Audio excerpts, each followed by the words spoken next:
어제 종가 베팅에 있어 최대 관심 종목은 두산 에너빌리티였습니다. 브리핑 때도 지속적으로 언급드렸고 컵 위드 핸들 패턴을 완벽히 만드는 신고가 구간이었죠. 특히 전 신고가였던 86,500원을 돌파하면 아주 강한 상승이 나올 수 있는 자리였는데 어제 종가 부근에서 그 돌파 움직임이 나오는 것을 확인하고 종가 전부터 매집을 시작했습니다. 컵 위드 핸들 패턴은 전설적인 트레이더 윌리엄 오닐이 창시한 패턴입니다. 이후 수많은 트레이더들이 차트 분석을 할 때 가장 자주 사용하는 대표적인 상승 패턴 중 하나로 자리 잡았습니다. 우리말로 하면 손잡이 달린 컵 모양 패턴입니다. 두산 에너빌리티의 차트를 보면 정확히 손잡이 달린 컵 모양이 만들어졌고 손잡이 끝부분에서 오늘 아주 강한 상승이 나왔습니다. 혹자는 이렇게 말합니다. 그림만 보고 주식을 사는 건 도박과 같다. 하지만 차트와 패턴은 단순한 그림이 아닙니다. 시장에서 가격은 어떻게 형성될까요? 사람들의 치열한 심리와 욕망이 만나 결정되는 것이 자본주의 시장에서의 결과값, 바로 가격, 프라이스입니다. 그 가격이라는 점을 이어 선으로 만들고 역사를 더해 만든 것이 바로 우리가 보고 있는 주식 캔들 차트입니다.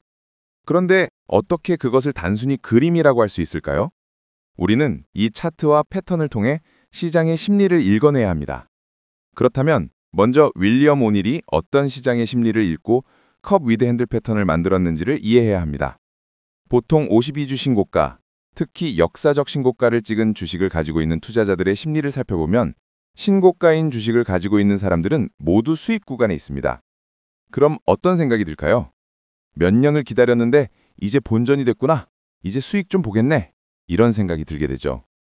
그런데 가격이 떨어지면 어떻게 될까요? 세력은 신고가를 만들 때는 강하게 매수하며 주가를 끌어올리지만 이 구간에서는 굳이 가격 방어를 하지 않습니다. 그 이유는 본전을 기다렸던 개인 투자자들에게 내일도 더 떨어질 수 있다는 신호를 줘야 하기 때문입니다. 그렇게 주가는 하락과 횡보를 반복하며 지루한 장세가 이어집니다. 이때 많은 물량이 털려나가고 세력은 일정 주가를 방어하며 차트 흐름상으로는 컵이 만들어줍니다. 하지만 세력은 털리지 않는 개인 투자자 물량의 씨를 말리기 위해 다시 한번 신고가를 만듭니다. 그때 사람들은 어떻게 생각할까요?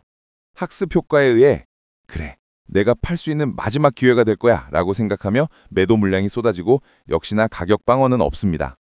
이때 신고가를 찍고 다시 하락하는 손잡이 모양의 차트가 만들어집니다. 며칠 혹은 몇 주 동안 본전과 멀어지는 흐름을 만듭니다. 이렇게 개인 투자자들의 물량이 완전히 털린 뒤 세력은 급격히 가격을 올리며 다시 신고가를 돌파합니다. 이때의 심리는 매우 흥미롭습니다. 털리지 않고 버핀 투자자도 새로 진입한 매수자도 이미 매집을 끝낸 세력도 이제는 매도할 이유가 없습니다. 그 결과 매도세는 거의 사라지고 강한 매수세만 남게 됩니다. 그렇게 시세 폭발 구간이 만들어지는 것입니다. 그래서 신고가, 그 중에서도 역사적 신고가가 중요하고 그 신고가가 컵 위드 핸들 패턴으로 다시 만들어졌을 때 상승 확률이 더 높아지는 것입니다. 물론 이론이 완벽하다고 해서 이 패턴이 반드시 성공하는 것은 아닙니다. 하지만 장이 좋고 대형 자금이 쏟아지는 주도주라면 이 패턴의 확률은 높습니다. 왜냐하면 대형 주도주 자금 속에는 수많은 사람들의 심리가 함께 모여있기 때문입니다.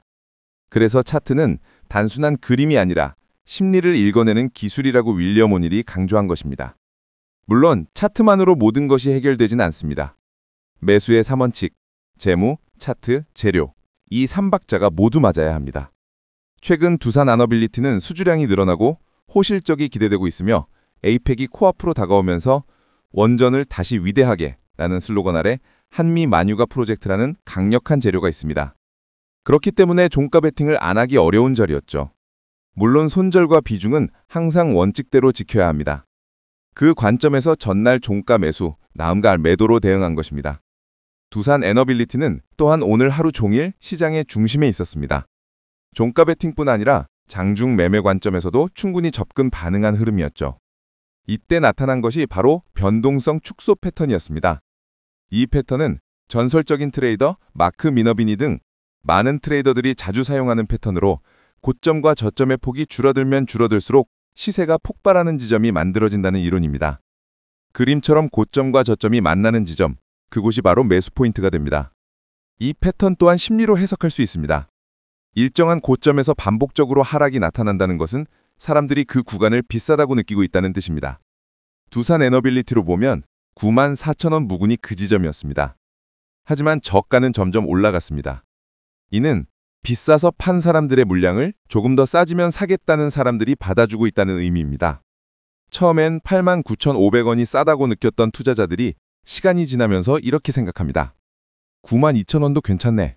93,000원도 싸다. 이렇게 비싸게 사려는 사람이 많아질수록 저가는 점점 높아지고 결국 고점과 저점의 간격이 좁아집니다. 그게 바로 변동성 축소 패턴의 본질입니다. 그리고 그 고점, 즉 94,000원 부근에서 매도자와 매수자가 만나면 이제 팔 사람은 거의 다 팔았고 남은 건 매수세뿐입니다.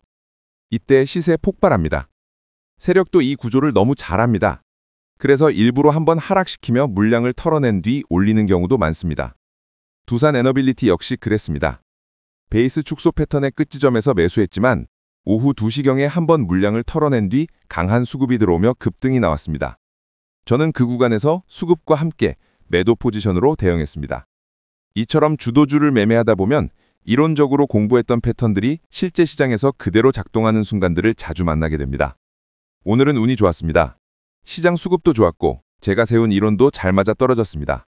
하지만 단순히 수익이 나서 좋은 게 아니라 시장을 아무 생각 없이 접근해서 그냥 돈을 벌었다면 그건 단순히 돈만 본 것이지만 원칙대로 매매하여 나의 이론과 매매법이 시장에서 통했을 때 나의 트레이딩 철학과 원칙을 한 단계 더 쌓을 수 있기 때문에 오늘이 더 의미 있었다고 생각합니다. 다만 항상 기억해야 합니다. 수익은 내 매매법이 아니라 시장이 주는 것입니다. 시장은 항상 계획과 다르게 흘러갑니다. 그래서 우리는 손실을 최소화하고 리스크를 통제하는 매매를 지속해야 합니다. 두 번째 매매는 SK하이닉스였습니다. 이 종목 역시 패턴 원칙 안에서 매매했지만 현재는 검증 중이라 자세히는 말씀드리기 어렵습니다. 다만 기본적인 틀은 이렇습니다. 시장의 주도주가 낙폭과대를 보이면 기술적 반등이 반드시 나온다. SK하이닉스는 재료가 살아있고 미국 시장도 이틀 연속 좋았습니다.